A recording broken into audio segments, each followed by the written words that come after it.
நண்பர்கள் அனைவருக்கும் வணக்கம். நம்ம சேனலில் அனைவரும் பயன்பெறும் வகையில் பல பயனுள்ள தகவல் அப்படி பண்ணிருக்கோம். இந்த வீடியோவில் இபிஎஃப்ஓ பென்ஷன் ஓய்வூதியம் பெறுவதில் புதிய மாற்றம் 4 குட் நியூஸ். என்ன வகையான மாற்றங்கள் செய்யப்பட்டுள்ளது, எதன் புதிய விதிமுறைகள் கொண்டு வரப்படுகிறதா, இபிஎஃப்ஓ பென்ஷன் வாங்கக்கூடிய எந்தெந்த ஓய்வூதியதாரர்கள் எந்தெந்த பென்ஷன்தாரர்கள் இதன் மூலமாக பயன்பெற முடியும் என்பதை பற்றி பார்ப்போம்.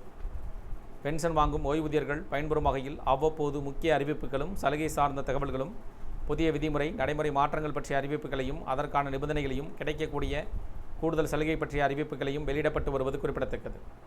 அந்த வகையில் தற்போது ஓய்வூதிய விதியில் இபிஎஃப்ஓ முக்கியமான மாற்றத்தை ஏற்படுத்தியுள்ளது.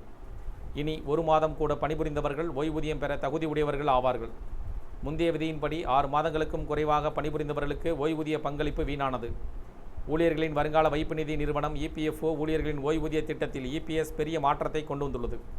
புதிய விதியின்படி இனி 1 மாதம் கூட பணிபுரிந்து இபிஎஸ் திட்டத்தில் பங்களிப்பு செய்த ஊழியர்களும் ஓய்வூதியம் பெற தகுதி உடையவர்கள் ஆவார்கள்.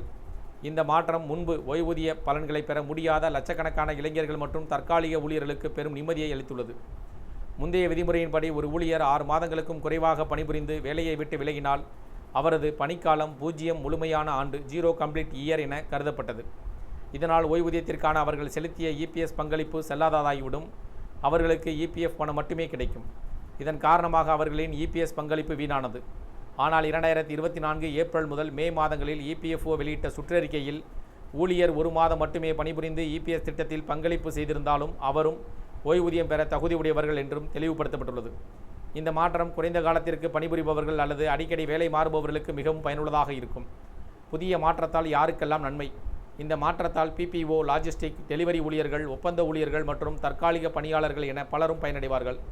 இனி அவர்களது இபிஎஸ் பங்களிப்பு வீணாகாது. மேலும் அவர்கள் ஓய்வூதியம் பெறவும் தகுதி உடையவர்கள். இந்த நடவடிக்கை இளைஞர்களின் சமூக பாதுகாப்பை வலுப்படுத்தும். வேலை மாறும் சமயத்தில் அவர்களுக்கு ஒருவித மன நிம்மதியையும் வழங்கும். இபிஎஃப் கணக்கு வைத்திருப்பவர்கள் தங்கள் பாஸ்புக்கில் உள்ள இபிஎஸ் பங்களிப்பை சரிபார்க்குமாறும் அறிவுறுத்தப்படுகிறார்கள். ஓய்வூதிய பகுதி சேர்க்கப்படாமல் இருந்தால் இபிஎஃப்ஓவின் புகார் அளிக்கலாம். புகார் அளித்த பாஸ்புக்கில் ஸ்கிரீன்ஷாட் அல்லது பிடிஎஃப் தேவைப்படும். இந்தியாவில் தற்காலிக மற்றும் ஒப்பந்த வேலைகளின் எண்ணிக்கை அதிகமாக இருப்பதால் இந்த மாற்றம் அவசியமானதாக கருதப்படுகிறது. ஏனெனில் அடிக்கடி வேலை மாறுவது என்பது இந்த துறையில் சாதாரணமாக நடக்கும் ஒன்று.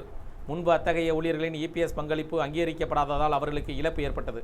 இந்த புதிய விதி அந்த சிக்கல்களை நீக்கி கோடிக்கணக்கான ஊழியர்களுக்கு சமூக பாதுகாப்பை வலுப்படுத்தியுள்ளது. இந்த தகவல்கள் பற்றிய அறிவிப்புகள் பற்றிய மாற்றங்கள் பற்றி உங்களுடைய கருத்துக்கள் வேறு இது சார்ந்த கூடுதல் வருங்கள் கமெண்ட் செக்ஷன் பகுதியில் பிடிச்சிருந்தால் லைக் பண்ணுங்கள். முடிந்தவரை இந்த வீடியோ உங்களுடைய நண்பர்கள் உறவினர்கள் அனைவருக்கும் ஷேர் பண்ணுங்கள், ஃபாலோ பண்ணுங்கள். மறக்காம நம்ம சேனலை சப்ஸ்கிரைப் பண்ணுங்க. பக்கத்தில் இருக்க பெல் பட்டனையும் ப்ரெஸ் பண்ணுங்கள். அப்போ தான் நம்ம அடுத்த கூடிய எல்லா வீடியோவும் டேரெக்டாக கிடைக்கும். தேங்க்யூ ஃபார் வாட்சிங்.